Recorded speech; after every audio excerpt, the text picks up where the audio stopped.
This is Saumya Srivastava. Welcome back to our channel college little law. आज इस video में हम बात करेंगे सेक्शन 27 की, जो आपका एक जनरल एक्सेप्शन का सेक्शन है। जैसा कि आपको पता है कि हम सेक्शन 20 से 30 तक हम सिर्फ जनरल एक्सेप्शन को डील करने वाले हैं। बट वो जनरल एक्सेप्शन कैसा है? वो कंसेंट का जनरल एक्सेप्शन है। जब भी आपसे क्वेश्चन पूछा जाएगा कि राइट अ शॉर्ट नोट और brief about the consent as a general exception, you have to write from section 25 to 30 sections। ठीक है, अगर आप उसमें एक भी सेक्शन मिस करोगे तो आपका इनकम्प्लीट रहेगा आंसर, क्योंकि बहुत सीरीज वाइज वो दिया गया है। तो सेक्शन 25 से लेके 30 तक आपका जनरल एक्सेप्शन बात करता है किसका? कंसेंट के ऊपर।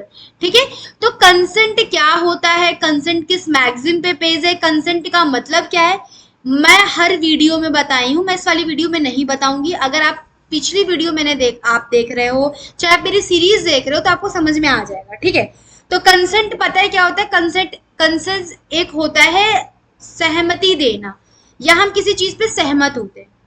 ठीक है, तो जनरल एक्सेप्शन का कैसे ये पार्ट है, आपको मैंने बताया था कि होता क्या है कि कभी कभी हम किसी चीज के लिए कंसेंट देते हैं कि ठीक है तुम ये काम करो, अगर कुछ होता है तो मैं देख लूं। तो जो अगर कुछ होता है तो देख लूंगा, यहां से आता है जनरल एक्सेप्शन का। कैसे कि अगर कुछ होता है तो बाद में वो इंसान उस पर इल्जाम ना लगाए, एलिगेशन ना लगाए। इसीलिए consent as a general exception हम पढ़ रहे हैं, ताकि वो इंसान को जिसको कंसेंट दिया गया है वो एग्जेम्प्ट रहे क्रिमिनल लाइबिलिटी से, उसको एग्जेम्पशन मिल सके पनिशमेंट से। नहीं तो वो फिर बाद में उसको करने के बाद उसको सजा भी मिलेगी, एलिगेशन उस पर लगा दिए जाएंगे। ठीक है, तो मैं एक आपको बहुत ही लेमन लैंग्वेज में समझा रही हूँ। अब ये सेक्शन 27 क्या कहता है ये देखते हैं। Nothing which is done in a good faith. आपको पता है गुड फेथ का क्या मतलब होता है? गुड फेथ का मतलब होता है not bad intention. Good faith का मतलब कि मैं एक अच्छे इंटेंशन में हूँ, मेरा कोई मेलाफाइड इंटेंशन नहीं है, मेरा कोई बैड इंटेंशन नहीं है। ठीक है, तो गुड फेथ का मतलब होता है नॉट इन मेलाफाइड इंटेंशन। मेरा कोई गंदा दिमाग नहीं है, मेरा कोई मेलाफाइड इंटेंशन नहीं है, कोई मेरा गिल्टी माइंड नहीं है। हम गुड फेथ में कोई काम कर रहे हैं for the benefit of a person under the 12 years और the age of unsound mind. ठीक है, 12 ईयर ऑफ एज मतलब पता है ये मेजॉरिटी नहीं है, माइनर है। ये तो कॉमन सी चीज है कि जो 12 ईयर का बच्चा है वो माइनर है, वो मेजर नहीं है।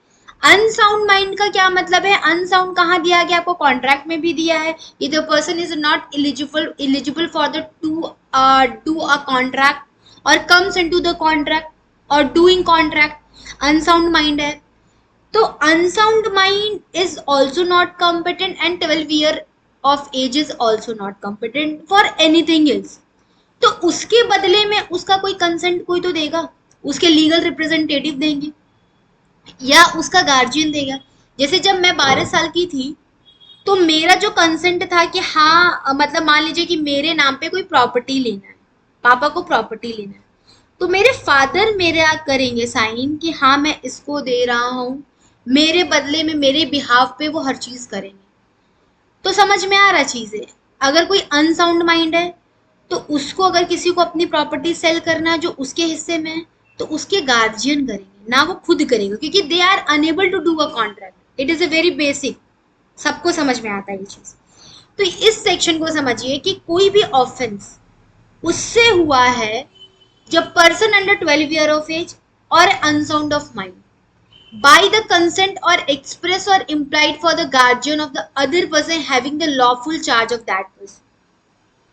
जो 12 साल का बच्चा है, जो अनसाउंड का व्यक्ति है, उन दोनों का कुछ ऐसा डिसीजन जो कि उनके गार्जियन दिए हैं या उनके लॉफुल चार्ज जिनके पास जिनका है।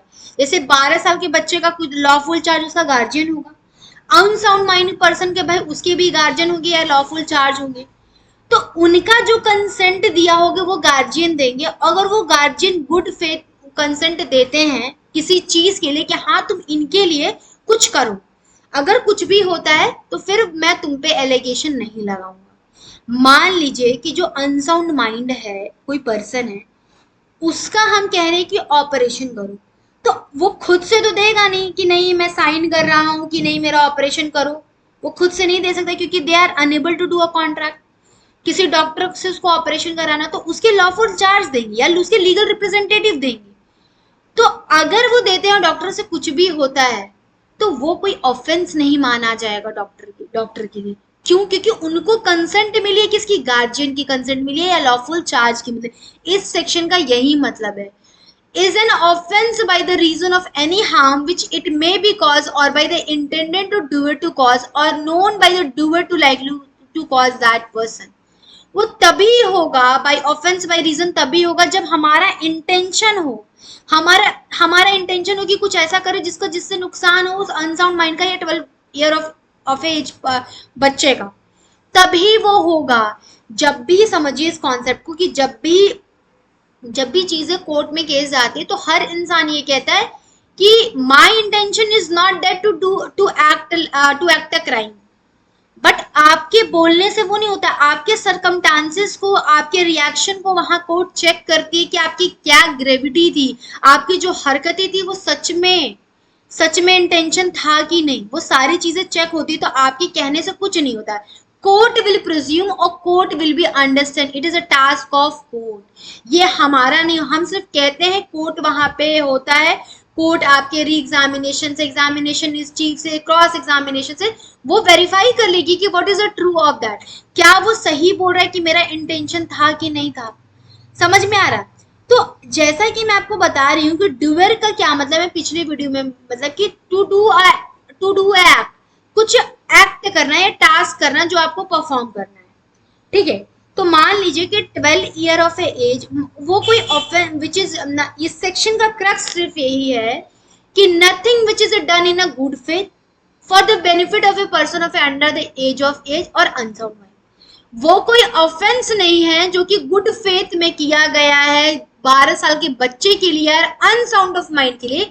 लेकिन क्यों नहीं है? क्योंकि उसको भी कंसेंट मिली है। किससे मिली है? गार्जियन से, या तो उनके लॉफुल चार्ज से मिली है, तभी वो ऑफेंस नहीं है। अदरवाइज आप किसी अनसाउंड माइंड का जबरदस्ती आप उसके लिए काम करते हो तो सामने वाले को पता चलेगा कि अगर कुछ हो जाता है तो ये पक्का इसीलिए क्योंकि वो पागल है, पहली वो एबनॉर्मल कंडीशन में और जानबूझ के कर रहा है ताकि उसको उसका गलत हो सके। वहां पे ये चीज समझा जाएगा। लेकिन जब आपको चीजें कंसेंट मिली है तो ये देखा जाएगा कि नहीं उस सामने वाले की गलती नहीं है क्योंकि उसको कंसेंट दिया है। और कंसेंट भी कौन दे रहा है? गार्जियन दे रहा है, राह चलते आदमी नहीं दे रहा है। That is very important to understand.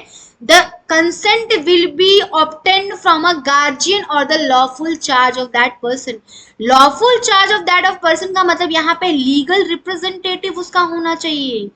ऐसा नहीं जैसे कि मान लीजिए कि बाप का जो लीगल रिप्रेजेंटेटिव या हेयर्स कौन होगा? बेटा होगा, वाइफ होगी, तो समझ में आ रहा है। लेकिन कब वो ऑफेंस बन जाएगा? यहाँ पे लिख रहा है, यहाँ पे is an offence by a reason of any harm which it may be cause और इंटेंडेड टू डू और अ कॉज और known by the doer to be likely to cause that person. तभी होगा जब मेरा इंटेंशन खराब होगा। वहां पे यही बोला मैंने कि court will be presume, court will be check कि वेदर इंटेंशन इज नॉट और इंटेंशन था या नहीं था। ठीक है, इसका ये हो गया बेयर लैंग्वेज का मतलब। अब हम आते हैं इजी एक्सप्लेनेशन में। If the act of the done with the benefit of a child under the 12 or answerment in a good faith and with the consent of a legal guardian or a caretaker, even if the act cause harm, it is not a criminal offense. The law will recognize that a such person cannot give a valid consent themselves, so it allows their guardian to consent on the behalf as long the act is done for their benefit without intention to cause a serious harm. सुनो, समझ में आया?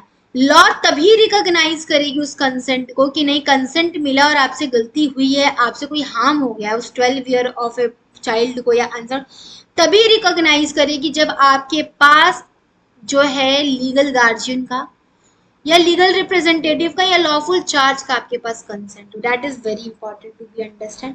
ठीक है, उसके बाद आते हैं हम एसेंशियल्स पे। ठीक है, इंग्रेडिएंट्स क्या है?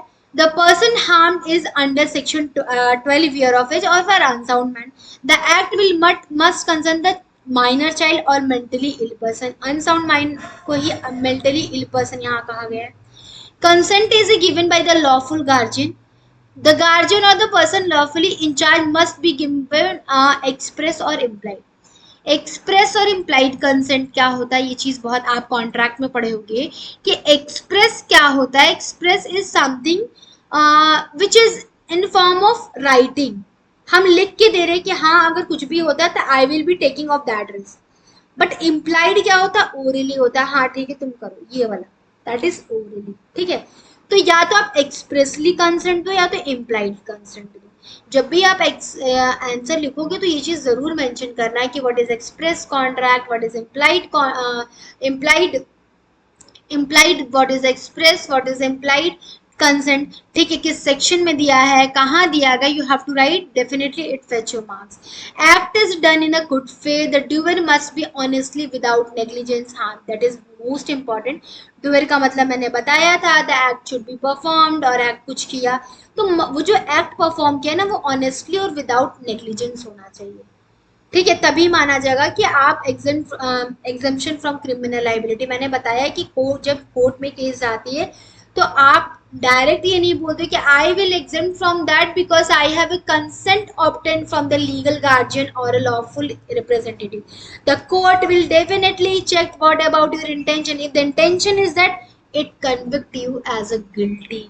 समझ में आ रहा है, ये चीज है। तो आपको ऑनेस्टली और विदाउट नेग्लिजेंस वर्क करना पड़ेगा for the benefit of that person. The main purpose of that act must be help save or protect that person. ठीक है, आपका इंटेंशन होना चाहिए सेव करने का, प्रोटेक्ट करने का, किसके लिए, अनसाउंड माइंड का, ठीक है, या माइनर का। No intention to kill a cause a grievous hurt must be not be obtained from the causing injury और डेथ। ठीक है, ये नहीं होना चाहिए। स्कोप किस पे है, बेस्ड किस पे है, principle, based on the principle that a minor and innocent person can not give a valid consent so someone lawfully charged may do on their behalf, protects doctor, parents, teacher or a caregivers who take emergency action, the welfare of such person, similar in the nature of a section 26 although, but it applies when the injured person cannot give consent themselves। See, वहां पे क्या कहता है section 26 में, you have to give own consent, but in section 27 someone is giving consent on the behalf of the others. ठीक है, तो ये किस प्रिंसिपल पे बेस है कि इंसेंट पर्सन खुद अपना कंसेंट नहीं दिया, they are not competent to give a consent, तो that's why legal representative is there, lawful charge person is there to give their consent on their behalf. जैसे कि क्यों है ऐसा कि प्रोटेक्ट करे डॉक्टर को, मान लीजिए डॉक्टर अनसाउंड माइंड का ऑपरेशन कर रहा है उसका ब्रेन का, तो वहां पे वो बच सके, वो क्योंकि उसका इंटेंशन था तो उस अनसाउंड माइंड पर्सन को सेव करना। बट बाद में क्या होता है, उसके लीगल रिप्रेजेंटेटिव वगैरह आके क्लेम कर दे कि तुमने ऐसा क्यों किया, तुमने ऐसा क्यों छुआ उसको, ऐसा नहीं होता ना। तो इसीलिए इस सेक्शन को बनाया गया ताकि प्रोटेक्ट रहे डॉक्टर्स को, पेरेंट्स को, टीचर्स को। मान लीजिए कोई माइनर बच्चा, क्या कहते हैं, कोई माइनर बच्चा, कोई माइनर एबनॉर्मल स्टूडेंट है, वो अचानक से बीमार पड़ जाता है तो टीचर उसको हॉस्पिटल में ले जाता है, वो जाते जाते अगर उसकी डेथ हो जाती तो वहां पे टीचर्स पे एलिगेशन आएगा ना कि आपने कुछ किया ऐसा। तो वहां पे शो होगा कि नहीं, मेरा मेरा क्या था, अगर हाँ, लेकिन टीचर का कंसेंट था, टीचर जो है कंसेंट ऑलरेडी ले चुके थे उसके पेरेंट्स से कि अगर कुछ होता है तो हम हॉस्पिटल में एडमिट करा सकते हैं या कुछ इसको डिस्पेंसरी में जाके इसको चीजें कुछ दवा ववा दे सकते हैं जो स्कूल्स में होते हैं। बट अगर कुछ ऐसा होता है तो बाद में टीचर्स पे एलिगेशन आ जाएगा, तो इसीलिए यहाँ पे प्रोटेक्शन के लिए बेसिकली ये सेक्शन प्रोवाइड किया गया। ठीक है, अब आता है एग्जाम्पल देख लीजिए, not an offence under the section, a doctor perform a surgery on a 10 year old child, consent of a parent child letters of a complication, no offence in done good faith. मान लीजिए कोई offence, कोई जो doctor है वो surgery कर रहा है 10 साल के बच्चे का, फिर कंसेंट किससे पाता है, वो पेरेंट से पाता है, child letters of complication, complication आती है बच्चे को, तो नो ऑफेंस डन क्योंकि वो गुड फेथ में किया है और गार्जियन का कंसेंट भी है। Mentally ill person restrained by a care giver to stop self harm, no offence was. आप एक सारे एग्जांपल्स देख लेना। ठीक है, डिफरेंस देखते हैं सेक्शन 26 और 27। Consent given by a person himself guardian on the behalf of a insane person who is a harmed competent adult 18 plus minor mentally or unsound mind, validity directs consent, injured person consent must come from the lawful guardian। ठीक है, ये सब क्या है, ये सब क्या है, सेक्शन 26 और 27 का डिफरेंस सिर्फ यही है कि सेक्शन 26 में खुद से इंसान कंसेंट दे रहा है, वहां यहाँ पे सेक्शन 27 में नहीं दे रहा है। 27 में क्या है, पेरेंट्स या गार्जियन दे रहे हैं, ठीक है। ये चीज बहुत इंपॉर्टेंट है। तो ये आपका ये खत्म हुआ सेक्शन 26 सॉरी 27। अब हम मिलते हैं नेक्स्ट वीडियो में 28, 29 एंड 30। तो सारे आपके कंसेंट जो है वो खत्म हो जाएंगे। आपको एक एक सेक्शन मेंशन करना है। मैं बार बार ये चीजें बोलती हूँ कि आपका पैटर्न बहुत अच्छा होना चाहिए लिखने का, बहुत अच्छा होना चाहिए लिखने का, क्योंकि जब तक आप इस लॉ प्रोफेशन में एक्सटर्नल और इंटरनल में अच्छा नहीं लिखते हो एक एक चीजें, तो आपकी हैबिट में नहीं आएगी, और हैबिट में नहीं आएगी तो फिर आगे आपको जुडिशरी में भी दिक्कत होगी, ठीक है। हर एग्जाम्स में आपका पता है पैटर्न जो होता है, प्री मेंस इंटरव्यू होता है। तो इस जर्नी में आप लिखना अच्छे से सीख जाओ। और लिखने का पैटर्न क्या है कि आप बहुत ज्यादा एक्सरेट करके लिखो, हर चीज को मेंशन करो, इस चीज को रिलेट करो, डिफरेंस बताओ। इसीलिए मैं जब भी मैं पीपीटी बनाती हूँ तो स्कोप एसेंशियल, ताकि वो आपकी हैबिट पड़े रहे, ठीक है। ताकि आपको हर चीज रटने को मगअप करने की जरूरत नहीं है। आप देखो पॉइंट, और आप उस पर पॉइंटर्स इसीलिए मैं देती हूँ कि क्या क्या मेंशन करना जरूरी नहीं है कि जो मैं एज इट इज आपको पीपीटी में दे रही हूँ वो आपको पूरा लिखना है।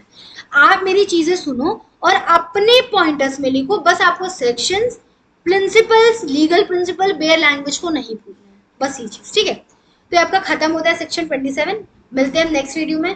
Thank you for watching my video.